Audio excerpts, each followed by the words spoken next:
Bonjour, dans cette vidéo je vais vous parler des origines historiques de Noël. Cette célébration commence il y a bien longtemps, bien avant l'Empire romain. Nous voyons déjà l'origine à l'époque de Nimrod. Nimrod, le constructeur de la tour de Babel, et à cette époque, le 25 décembre, c'est l'anniversaire de Tammuz, fils de Nimrod, considéré comme le premier antichrist. Nimrod épousa sa propre mère, dont le nom était Sémiramis. Après la mort de Nimrod, Sémiramis affirma qu'un conifère mature avait poussé en une nuit d'une souche d'arbre mort. À chaque anniversaire de sa naissance, elle affirmait que Nimrod visiterait l'arbre à feuilles persistantes et y laisserait des cadeaux. Le 25 décembre était donc cet anniversaire. Nimrod, donc, que l'on peut appeler également le Seigneur de Noël. En Égypte également, c'est la célébration du culte du dieu soleil, Ré ou Ra, et d'Osiris, dieu de la fertilité. En Perse, c'est le culte du dieu soleil Mitra. En Grèce, c'est le culte du dieu soleil Hélios et de Dionysos, également dieu de la fertilité et du vin.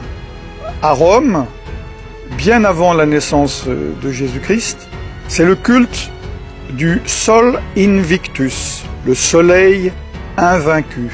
Dans d'autres cultures païennes, le 25 décembre, qui correspond au solstice d'hiver, célèbre la naissance de dieux païens comme Attis, Bacchus, Dionysos, Hélios, Horus, Mithras, Nimrod, Perséus, Sol Invictus, Tammuz.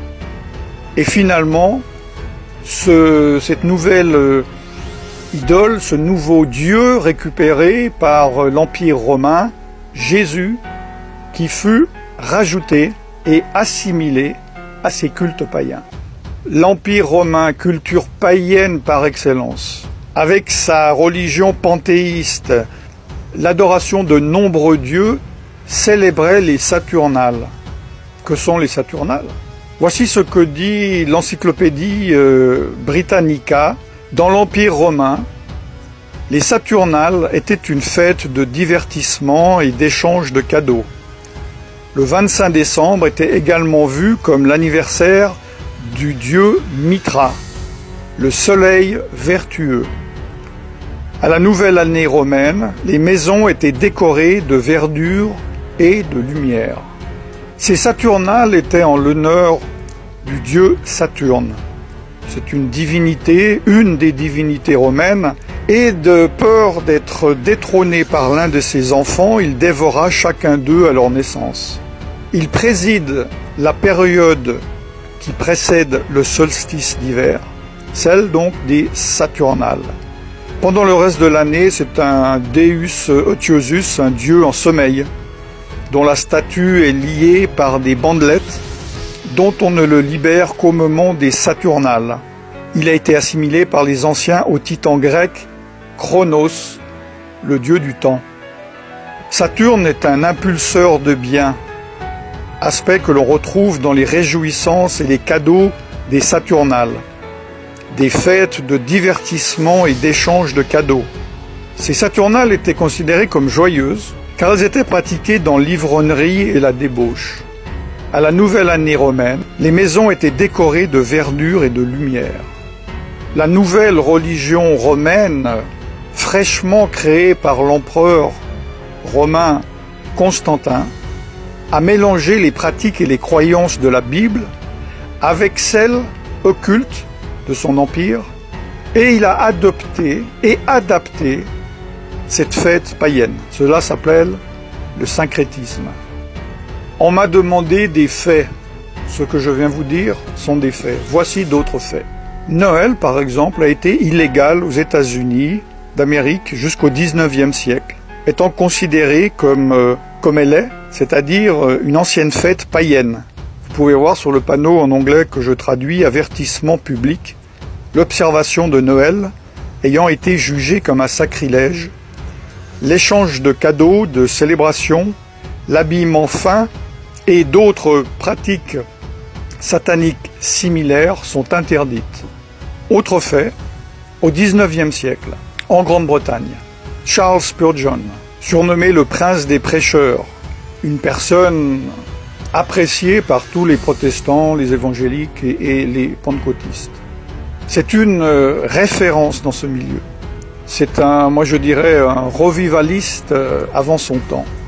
Il écrit « Ceux qui suivent la coutume de célébrer Noël ne suivent pas la Bible, mais des cérémonies païennes. » Autre fait, tous les historiens et les érudits de la Bible s'accordent à dire que Jésus n'a pas pu naître en décembre. Il faisait trop froid en hiver, pour différentes raisons que j'ai déjà données dans d'autres vidéos. Plusieurs supposent qu'il soit né au début d'automne. Là, c'est la fin de l'année des récoltes, pendant la fête ordonnée par Dieu dans la Bible, nommée Sukkot, ou fête des tabernacles. La Bible est claire. Elle interdit la participation au culte païen, même si ceux-ci sont maquillés et décorés. Jérémie 10, 2 dit « N'apprenez point les façons de faire des païens. » Jésus lui-même a dit « Vous ignorez la loi de Dieu et observez la tradition des hommes. » Dans Marc chapitre 7, verset 8. Évidemment, un de mes versets favoris, « Mon peuple périt, faute de connaissance. » Osée chapitre 4, verset 6. Concernant certains aspects de Noël, prenons les décorations de Noël. Les décorations de Noël sont-ils dénuées de toute signification? Lesquels de ces symboles, à votre avis, sont païens? En fait, ils le sont tous. Par exemple, le hou est utilisé dans les rituels païens pour la fertilité. La décoration d'arbres est une tradition païenne de Babylone, puis de Rome, de l'Empire romain. Les cadeaux et les offrandes sont une tradition babylonienne. Le sapin est le symbole païen de la fertilité. Même les bûches de Noël, est une coutume païenne de sacrifice sur le bûcher. Venons-en au Père Noël, tellement aimé des petits et des grands. Le Père Noël est-il libre de toute religion? Beaucoup de personnes croient que le nom de Saint Nicolas se réfère à l'évêque de Nicolas de Myre. J'en ai déjà parlé dans d'autres vidéos. Mais les historiens déclarent que ce personnage est une pure légende. D'ailleurs, dans les années 70-70, le Concile Vatican II a formellement déclaré qu'aucun évêque de l'Église catholique romaine du nom de Nicolas n'avait jamais existé. En anglais, la langue la plus utilisée du monde, le Père Noël est appelé Santa Claus. Santa, dans les jeux ésotériques, est l'anagramme de Satan. Selon l'encyclopédie, le nom de Santa était le surnom pour le Nimrod, dont je vous ai parlé en Asie mineure, qui avait les caractéristiques d'avoir une longue barbe, une reine, pas la femme d'un roi, mais l'animal, sans oublier qu'il est né, comme je vous l'ai dit, le 25 décembre. Le Père Noël est connu dans notre culture comme étant éternel. Comme un Dieu, il connaît toutes nos actions. Comme un Dieu, il juge nos bonnes ou nos mauvaises actions. Il est donc représenté, sans que les personnes ne se rendent compte, comme étant omniscient, omniprésent et omnipotent. Ces qualités n'appartiennent qu'à Dieu lui seul. Les enfants prient Santa afin qu'ils obtiennent des cadeaux, des faveurs, des bénédictions, au lieu de prier Dieu. Comme j'espère vous le savez, le Père Noël, sous sa forme actuelle, joviale, obèse, a été créé de toutes pièces dans les années 30 par la société Coca-Cola pour vendre ses bouteilles de boissons. N'oubliez pas, chers frères et sœurs, que la parole de Dieu dit « Je suis l'Éternel votre Dieu, et tu n'auras pas d'autre Dieu que moi ». Exode chapitre 20, versets 2 à 3. Dieu également a fixé des fêtes. En tant que chrétien, vous pouvez très bien dire qu'elles ne sont pas applicables vu que vous êtes sous sous la nouvelle alliance.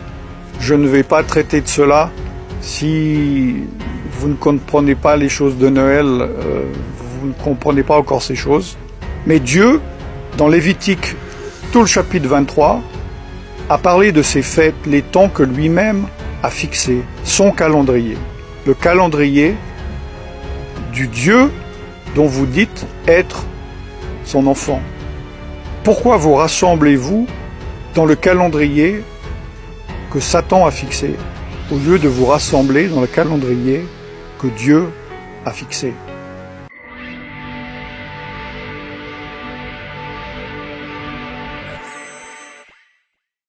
Je vous laisse méditer là-dessus.